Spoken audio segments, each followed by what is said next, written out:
নমস্কার বন্ধুরা, আমি শ্রীপর্ণা। অমৃতকুম্ভ চ্যানেলে আপনাদের সবাইকে স্বাগত জানাই। নিরামিষ এই আলুর দম শুধুমাত্র হিং ফোড়ন দিয়ে করেছি। প্রত্যেকটি খুঁটিনাটি বিষয় জানার জন্য কোনো রকম স্কিপ না করে নিরামিষ এই আলুর দম রেসিপিটি প্রথম থেকে শেষ পর্যন্ত লক্ষ্য রাখবেন। তাই দেরি না করে টিপসগুলো ফলো করে এরকম একটা সহজ এবং সুস্বাদু আলুর দম বানিয়ে ফেলুন। গ্যাসে মিডিয়াম ফ্লেমে সর্ষের তেল গরম করতে দিয়েছি। তেলটা গরম হতে হতে একটা মশলা রেডি করে নিচ্ছি। এখানে 1 কাপ টক দই নিয়েছি। দইয়ে হাফ চামচ হলুদ গুঁড়ো দিয়ে দিলাম।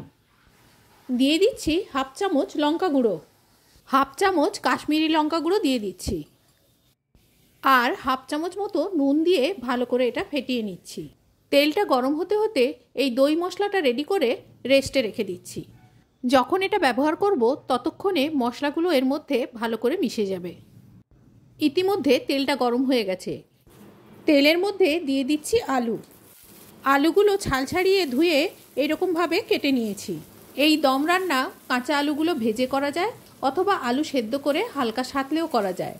আমি আলুগুলো ভেজে রান্না করব। তাই আলুটা তেলের মধ্যে আগে নাড়াচাড়া করে নিচ্ছি আর দিয়ে দিচ্ছি এর মধ্যে অল্প পরিমাণ নুন। এখন আমি আলুর মাপে নুন দিচ্ছি। দিয়ে দিচ্ছি অল্প পরিমাণ হলুদ গুঁড়ো।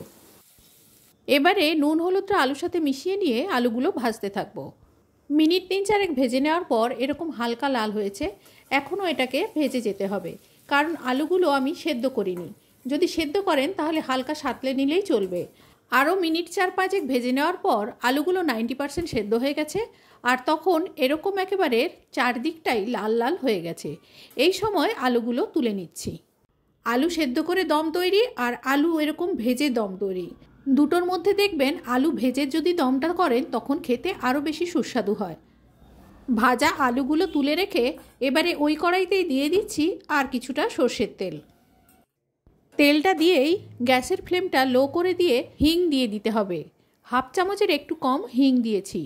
গ্যাসের ফ্লেম বাড়ানো থাকলে হিংটা পুড়ে যাবে, তাই তেল দেওয়ার পর থেকেই ফ্লেমটাকে লো করে দেবেন।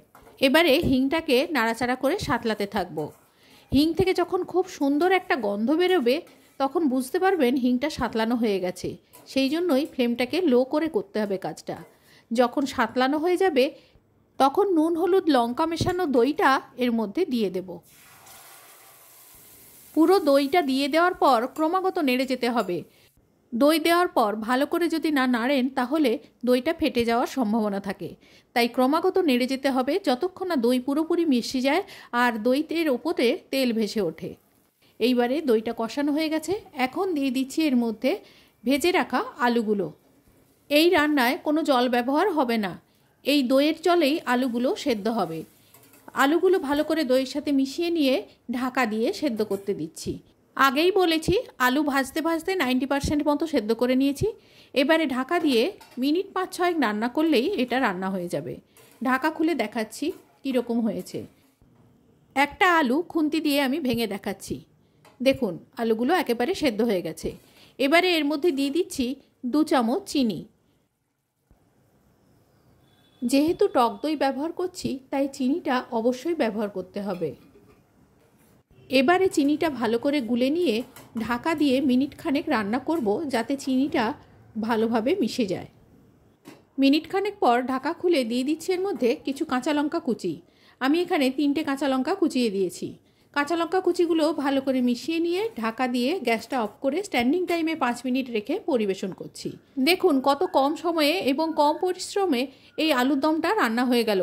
এটা রুটি, পরোটা, লুচি, ভাত, পোলাও সব কিছুর সাথে খেতে পারেন এবং এটা মুড়ির সঙ্গে খেতে দুর্দান্ত লাগবে। আজ এই পর্যন্ত। সবাই ভালো থাকবেন। দেখা হবে অন্য কোনো দিন অন্য কোনো রেসিপিতে। ভিডিওটি শেষ পর্যন্ত দেখার জন্য ধন্যবাদ।